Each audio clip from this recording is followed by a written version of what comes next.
مساء الفل على جماهير مانشستر يونايتد اللي بنكسب بطولات، اللي بنروق نيوكاسل، اللي بنطير برشلونة بره اليوروبا ليج، اللي رايحين للنفق المبهر المنور، مش النفق المظلم اللي احنا كنا لسه ماشيين فيه من 4-5 شهور فاتوا. مساء الفل. بصراحة أنا جاي أصيح وأفور على مانشستر يونايتد والمكسب والكاراباو كاب، كاس الحليب، كاس البطيخ، واتسو ايفر. انا جاي اتكلم على فرقه بتلعب كوره، فرقه ماشيه صح، فرقه معاها مدرب جامد جدا، لعيبه بقى فيه روح، الجو العام في النادي اختلف. وده ده كلام ريو فيرديناند، واحد من اساطير مانشستر يونايتد، وروبن فان بيرسي، واحد من اساطير ارسنال، بس خد الدوري معانا احنا، ما خدتش معاه الدوري مع جماهير، مع ارسنال وجماهيره، مع الاحترام الشديد لارسنال يعني. الناس لما راحوا ري فيرديناند وروبن فان بيرسي، لما راحوا كارينجتون اللي هو مركز تدريب مانشستر يونايتد، قالوا احنا اخر مره جينا كارينجتون كان الاجواء العام محبطه، الموظفين محبطه جدا، كل شيء كان سيء، وكان كل مره بيروحوا كان بيسوق اكتر. لما راحوا بقى كارينجتون في عهد تنهاج، الجو العام مختلف تماما، الموظفين نفسهم مبسوطين جدا، اللعيبه مبسوطين جدا، الروح الموجوده في كارينجتون روح انتصاريه كويسه جدا، اللعيبه مبسوطه اللي هو يعني مبسوطين اللي هم موجودين دلوقتي في مانشستر يونايتد، والجو العام متفائل جدا. وده عكس الايام السابقه او الزيارات السابقه لروبن فان بيرسي وريو فيرديناند. وده طبعا يعني العنصر المختلف في ده كله هو إيريك تين هاج. يعني إيريك تين هاج غير كل حاجه حرفيا في مانشستر يونايتد.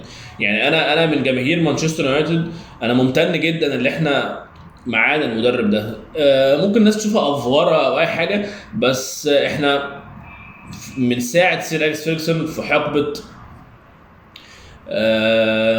ديفيد مويس، ولما ديفيد مويس جه مشي وجيجز مسك شويه، وبعدين لما جيجز خلص ولويس فان خال مسك مكانه، وبعدين مورينيو، وبعدين سولسكاير اند سو اون. يعني ما كانش فيه تفاؤل، ما كانش فيه اي نوع من انواع التخطيط، ما كانش فيه تخطيط، اللي هو الصفقات كان عشوائيه جدا، اللي هو انت ماشي في نفق مظلم، وكل مدى بيزداد ظلما بيزداد ظلاما سوري.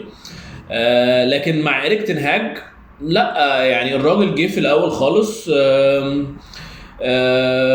هو طبعا كان الاختيار بين إيريك تين هاج وماريسيو بوكيتينيو، بس اداره مانشستر يونايتد لاول مره من ساعه ما مسكوا جليزرز دول يختاروا قرار صح، او قرار في مصلحه النادي، او يعني الحمد لله اللي احنا جبنا إيريك تين هاج مش ماريسيو بوكيتينيو.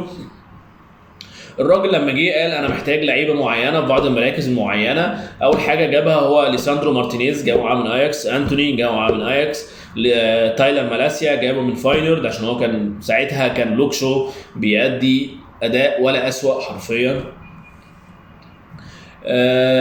اريكسن جابه فور فري. وبعدين مانشستر يونايتد كان يعني حدث ولا حرج، انا عارف وانت عارف وكل الناس عارفه اللي هو كان محتاج نص ملعب. وهنا بقى نحن بصراحه نشكر هنا فيرونيكا رابيو.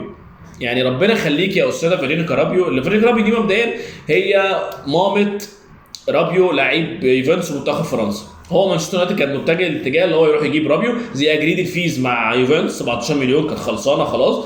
وبعدين لما جم بقى يتفاوضوا على الراتب بتاع رابيو، رفضت وطلبت فيه كبير قوي، كانت 12 مليون في السنه او حاجه كده على ما اعتقد يعني، على ما اتذكر يعني. ساعتها حصل اللي غير سيزون مانشستر كاملا،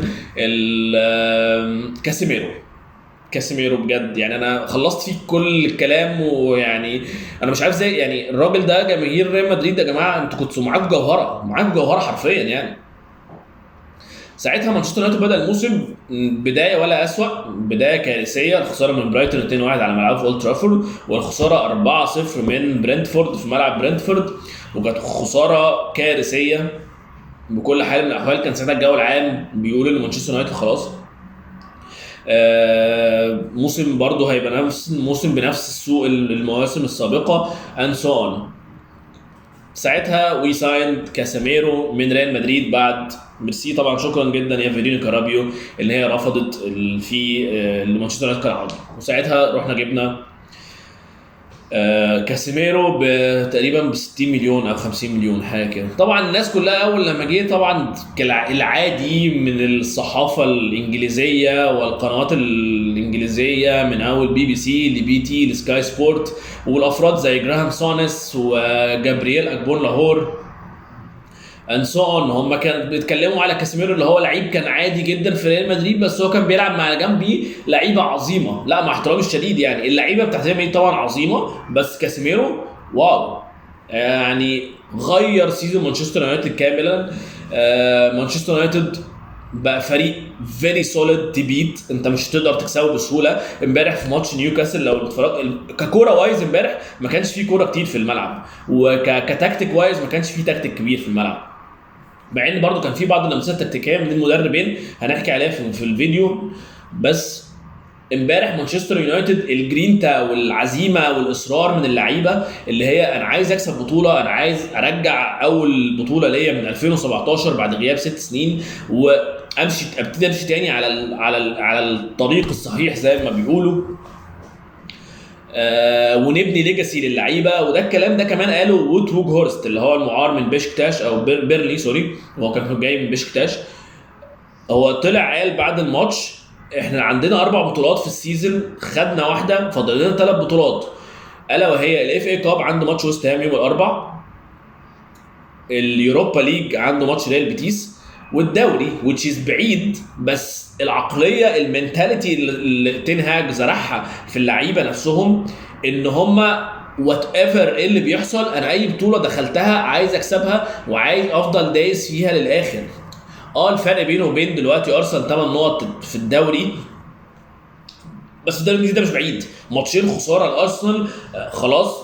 ومانشستر سيتي الفرق بينه وبين يونايتد تقريبا 3 بوينتس. فده الدليل ان الموضوع في دماغ اللعيبه نفسها عندهم زي ايمان ان هم ممكن ياخدوا ال4 بطولات.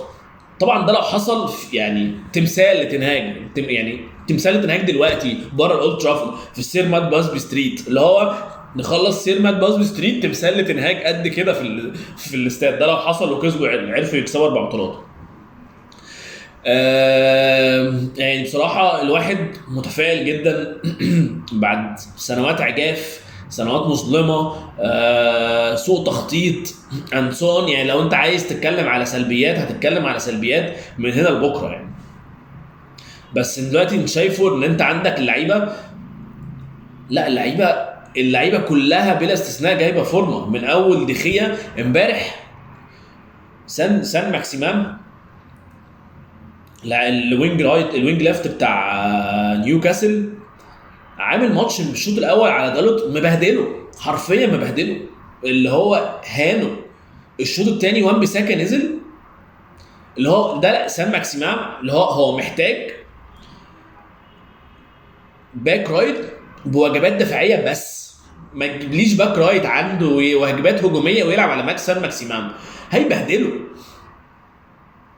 لكن امبارح وان بيساكا ده من شهرين فاتوا كان بيتباع، اللي هو خلاص انا مش عايزه، اللعيب ده لازم يمشي اند سو اون. امبارح لعب ماتش عليه ولا اروع. امبارح فاران ومارتينيز بيموتوا نفسهم، اللي هو مش هتجيبوا جون، اللي هو العزيمه والاصرار ده عمره كان موجود في يونايتد. اسالوني انا كنا بنلعب بليندلوف وماجواير يعني سواد والله.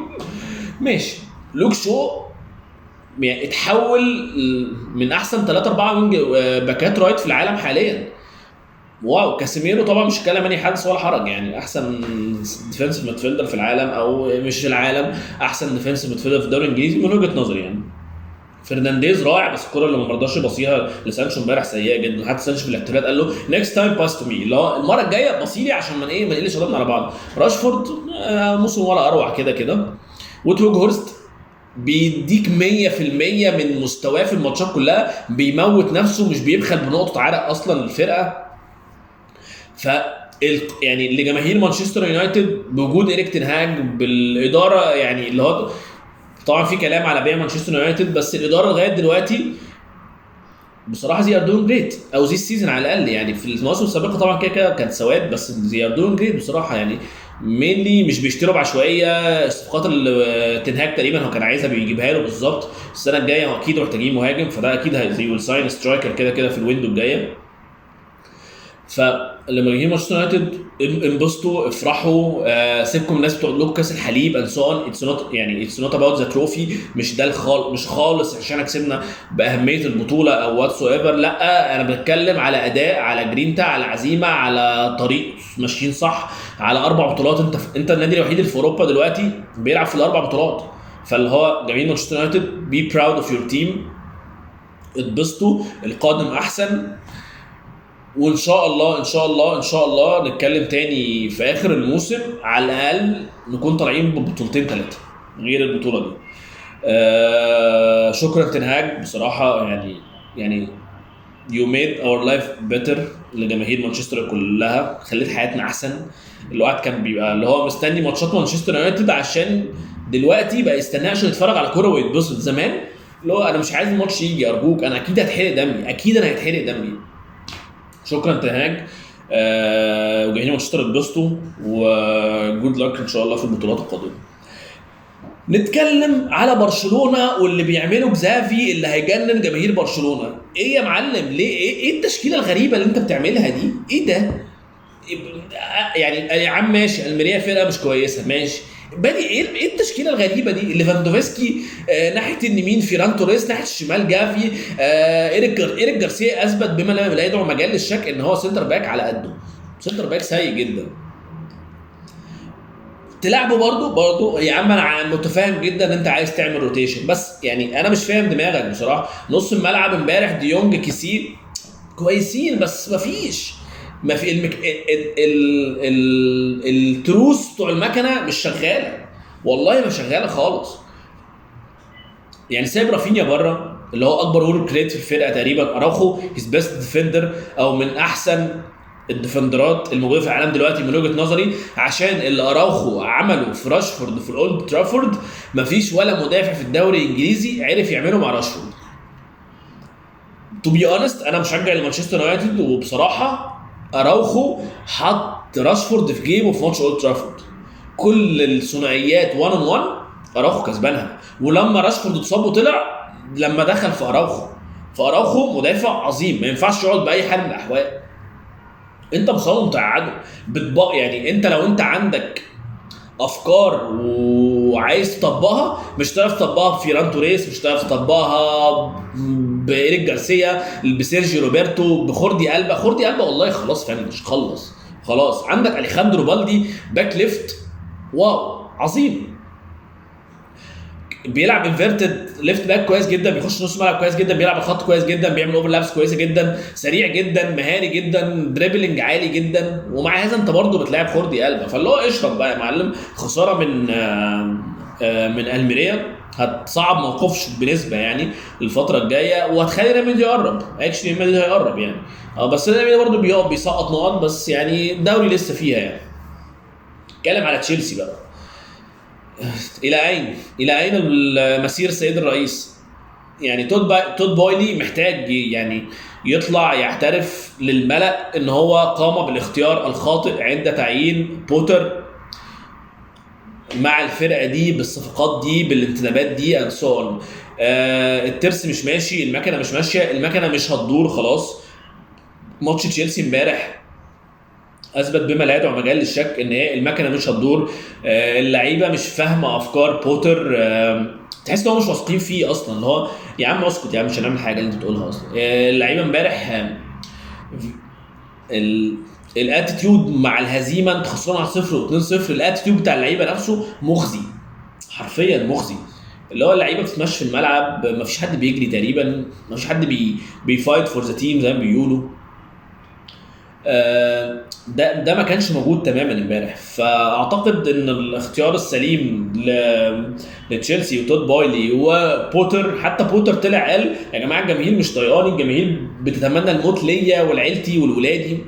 فخلاص العلاقه الميكانيزم دي كلها كده خلاص باظت.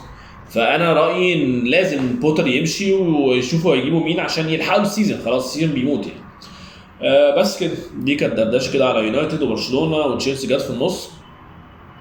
لو عايزين نتكلم على الكره المصريه، فاحنا الكره المصريه في النفق المظلم ده تقريبا اسوأ فتره بصراحه انا عشتها في الكره المصريه، بسبب منتخبات او بسبب انديه او واتس ايفر. النتائج واضحه يعني، مش محتاج اتكلم على اي حاجه.